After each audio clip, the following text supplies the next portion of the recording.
تطيب لي الحياة وأرضي بها الإله يحلو الوصال راحتي إن ضاقت كربتي توجهت لقبلتي. منزلة الصلاة في الإسلام أما صلاة هي قضاء الله حديدة وعبادة مرنا وعدك لقنا في كرين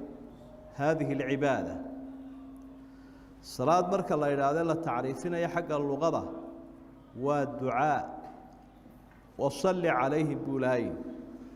قل هذا سكذا بحيه والدعاء مركا صلى عليه والدعاء صلوا عليه وسلموا حق مركا لا تعريف كيت المان تفقه وأقوال وأفعال مخصوصة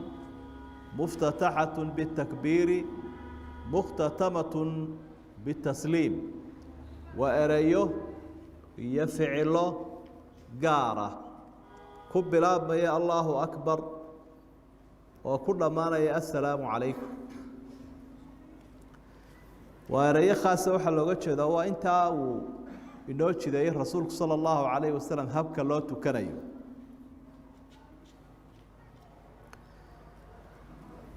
markaa waxay ka bilaabmaysaa allahu akbar wixii kale ka horeeya la akhriyaaba waarid maaho nebiga kama soo aroorin hadday usallii tahay iyo hadday wax kale tahayba markay tacriifinayaan assalaamu calaykum kol haddii la yidhaahdana way dhammaatay qof waliba waa xor inuu iska kaco xukunka salaada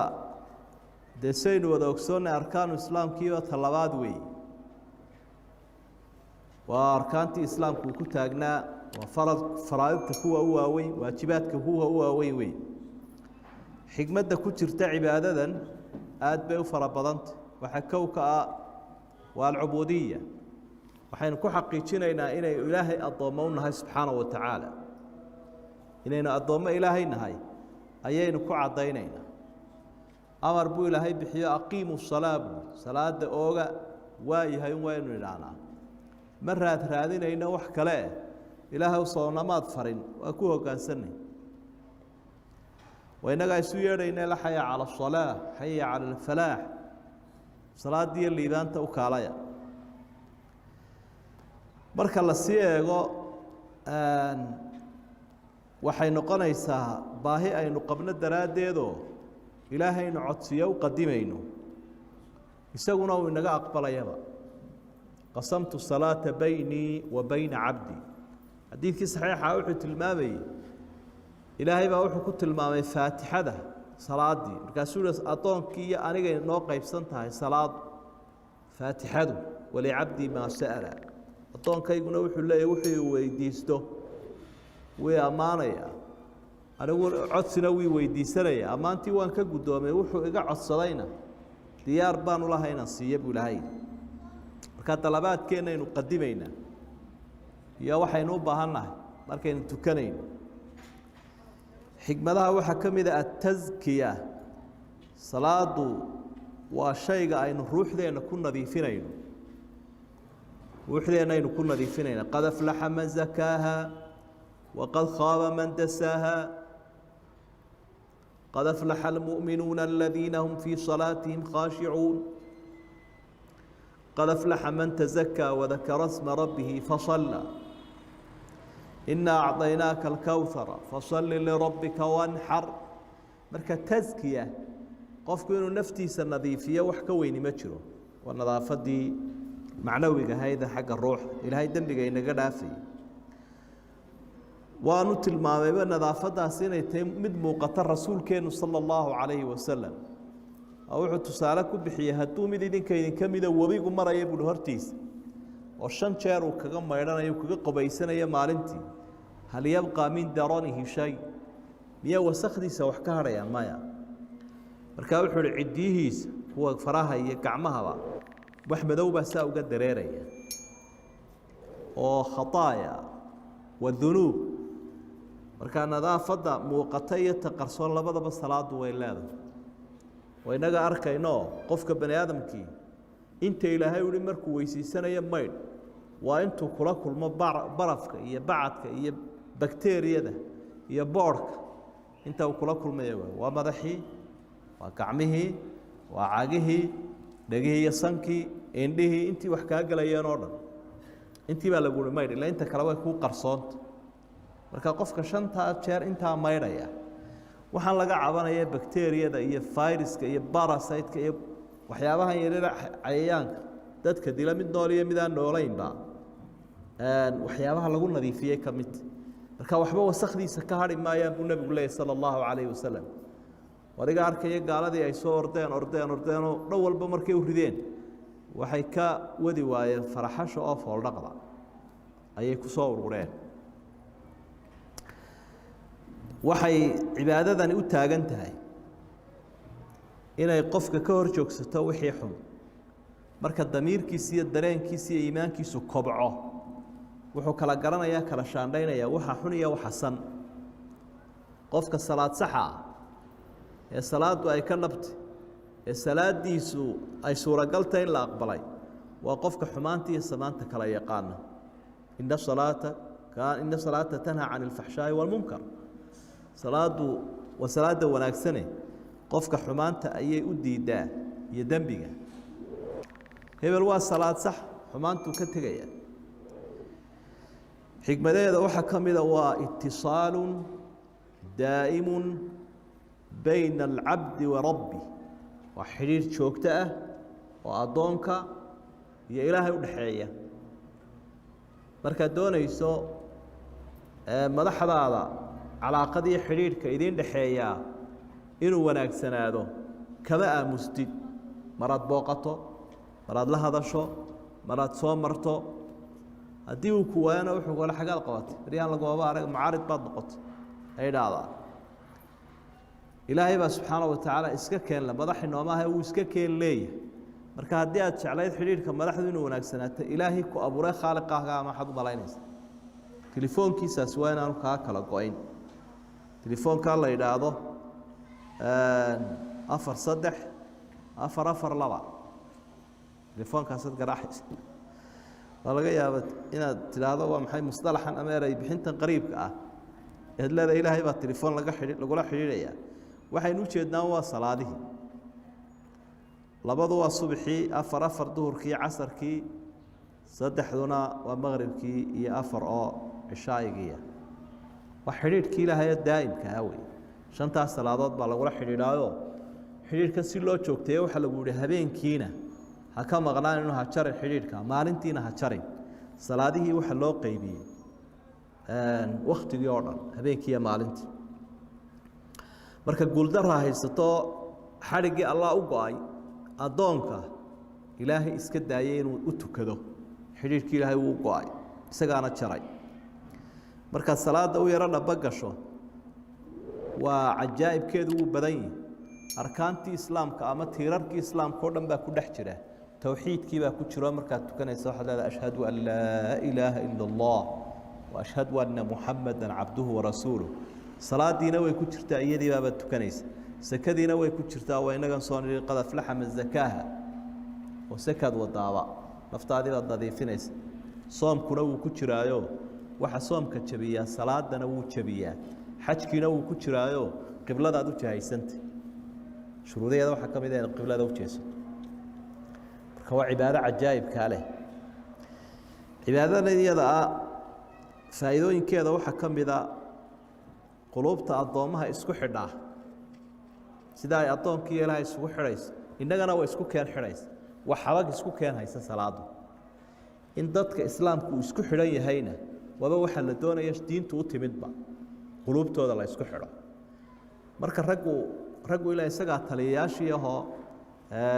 taladii ilaahay marka la yidhi 5 jeer isugu yimaada jamaca habeenkii iyo maalintii oo ay iswaraystaan oo ay dhinaca isa saaraan oo ay wada dikriyaan oo amarka ka wada qaataan imaamkii quluubtooda way isku xidhantay isku dhan bay wada jeedaan wixii sharahe ku soo kordhay way yaqaanaanoo way xalinayaan wixii khayrahe ay doonayaanna way xoojinayaan oo way isku garabsanayaan idan markaa dadkan aan ilaahay caabudaynin maqsinadoodun bay ku kala jiraan iyo xaafadahooda sanadaba isma arkaan markay iska soo horbaxaana way kala waji dadbaan laakiin laba waqti walba shanta salaadood dhinaca saa isu saaraya oo assalaamu calaykum marka uu idhaahdo iyo labadii nin waji baa saa isugu dhacaya hataa hadda culowdeen waxaa ku qasbantiin inaa heshiisaan lawa idinkan shan salaadood wejigaysa saaray salaadan iyadaa xigmadaheedu markaynu kuwaa ku soo dhaafno darajadeedu saa horeba aynu soo sheegnay qofku markuu ashahaataba waxaa la leeyahay ashahaadadaada islaamnimada inay kaa dhabtay waxa sheegaya tuko salaada bilow baa la leeyahay maydho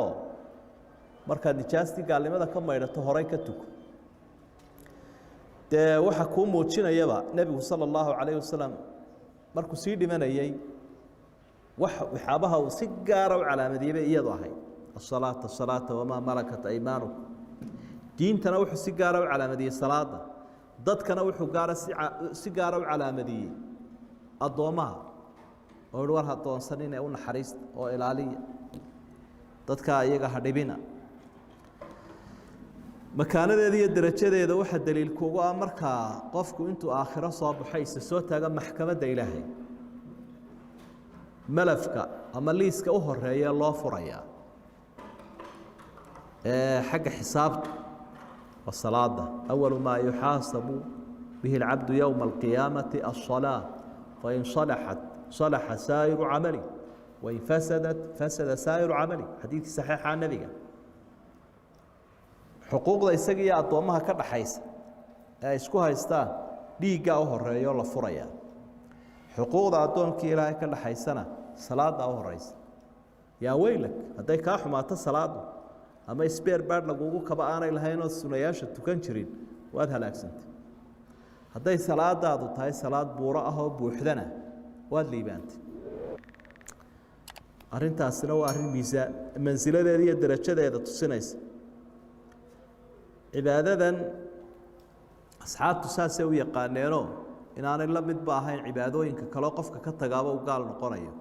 waa darajada ugu qiimaysnayd weeye mansiladeeda waxaa muujinaya cibaadooyinka kale isagoo nebigu dhulkan joogaa lagu waajibiyey laakiin isagoo cerka jooga iyo caalamka sare ayaa lagu soo waajibiyey rasuulka sala allahu calayhi wasalam oo shantaas salaadood siroo baa lagu darayaa konton salaadood bay la qiimeeyeen mansiladeeda ama aan idhaahne salaada cibaadadan iyadaa hadduu qofku tukan waayo a'immada qaar baa ku tegey inuu gaal yahay فخلف من بعدهم خلف أضاعوا الصلاة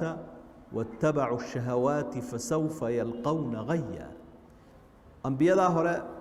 قال وحا كفر عمي دad wanaagsanna way ka farcameen laakiin dad xun baa ka farcamay buu ilaahay yidhi oo qayb baa xumaatay wixii nebiyadu ay dhaleen